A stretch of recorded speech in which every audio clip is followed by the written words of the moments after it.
नमस्कार। आज रशिया, श्रीलंका जैसे कई सारे ऐसे देश हैं जो इंडियन करेंसी का यूज़ करना चाहते हैं भारत के साथ में ट्रेड करने के लिए। पर क्या आपको पता है कि एक दौर ऐसा भी था जब गल्फ़ की कई सारी कंट्रीज़ इंडियन करेंसी को ही अपनी ऑफिशियल करेंसी मानती थी। मीन्स ये कि इंडियन करेंसी रुपया गल्फ़ की कई सारी कंट्रीज़ की ऑफिशियल करेंसी हुआ करती थी। यह दौर था आज़ादी के बाद का, मतलब 1947 के बाद से लेके 1966 के आसपास तक का। इस दौर में इंडियन रुपी ही गल्फ़ की कई सारी कंट्रीज़ की ऑफिशियल करेंसी हुआ करती थी और वो कंट्रीज़ थी ओमान, कुवैत, बहरीन और कतर। इन सारी देशों की ऑफिशियल करेंसी इंडियन रुपी ही थी। पर करेंसी सेम होने की वजह से आरबीआई को बहुत बड़ी प्रॉब्लम का सामना करना पड़ रहा था उस दौर में। वो क्या थी, अब हम ये समझते हैं। आप सभी जानते हैं कि इंडिया गोल्ड का एक बहुत बड़ा कंज्यूमर है। हमारे यहाँ पे गोल्ड का कंजम्पशन बहुत ज़्यादा होता है और ये शुरू से ही होता आया है। उस दौर में भी गोल्ड का कंजम्पशन इंडिया में बहुत ज़्यादा हुआ करता था। उस दौर में भी गवर्नमेंट गोल्ड का इंपोर्ट किया करती थी। तो जैसा कि आप सभी जानते हैं कि गल्फ़ कंट्रीज़ में गोल्ड सस्ता मिलता है इंडिया के कंपैरिजन में। तो उस समय पर जो गोल्ड के स्मगलर्स थे वो गल्फ़ कंट्रीज से गोल्ड सस्ते में खरीद कर यहाँ इंडिया में लाके महंगे दामों में बेचा करते थे। और क्योंकि इंडिया की करेंसी और गल्फ़ की इन कंट्रीज़ की करेंसी सेम थी, इसलिए उन्हें कोई परेशानी भी नहीं होती थी। वो वहाँ से सस्ते में सोना खरीद के यहाँ इंडिया में उसे हायर प्राइस में बेचते थे और यहाँ से जो उन्हें पैसा मिलता था उसे लेके फिर से गल्फ़ कंट्रीज सोना खरीदते थे और फिर उसे लाके इंडिया में बेचते थे। ये एक लूप सा बनने लगा था और धीरे धीरे इसका दायरा बढ़ने लगा। 1950 और 1955 के आसपास यह स्मगलिंग बहुत ज़्यादा बढ़ गई, जिसके कारण आरबीआई को चिंता होने लगी।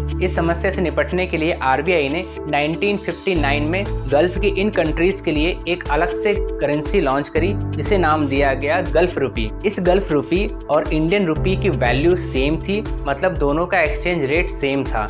अंतर बस इतना था कि गल्फ़ रुपी के नोट के कलर अलग हुआ करते थे और उनके नोट की जो सीरीज़ हुआ करती थी वो भी इंडियन करेंसी से थोड़ी अलग होती थी।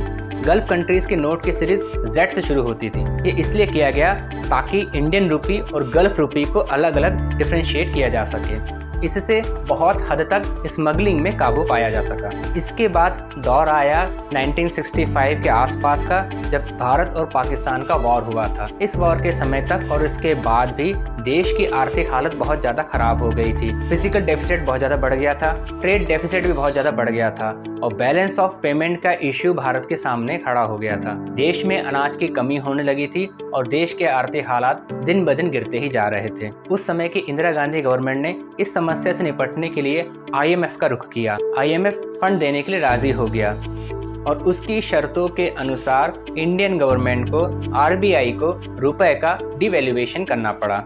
उस समय रुपए और डॉलर का जो एक्सचेंज रेट था वो 4.76 था। मींस एक रुपए 4.76 डॉलर के बराबर थे। और जब इंडियन गवर्नमेंट ने रुपये का डिवैल्यूएशन किया उस समय एक डॉलर की कीमत 7.5 रुपीज़ हो गई। मतलब कि ये कि रुपए की वैल्यू डॉलर के सामने 4.76 से गिर के 7.5 रह गई थी। इस रुपये के डिवैल्यूएशन का सबसे ज़्यादा असर गल्फ़ कंट्री में भी पड़ा, क्योंकि वो लोग इंडियन रुपी का ही यूज़ कर रहे थे।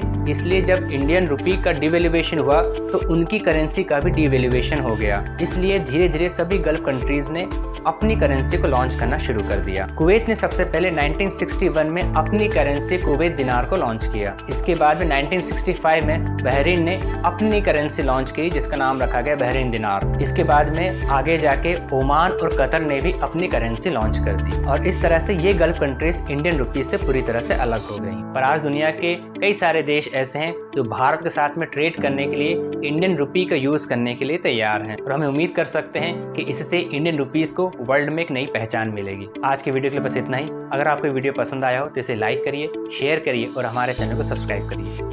नमस्कार।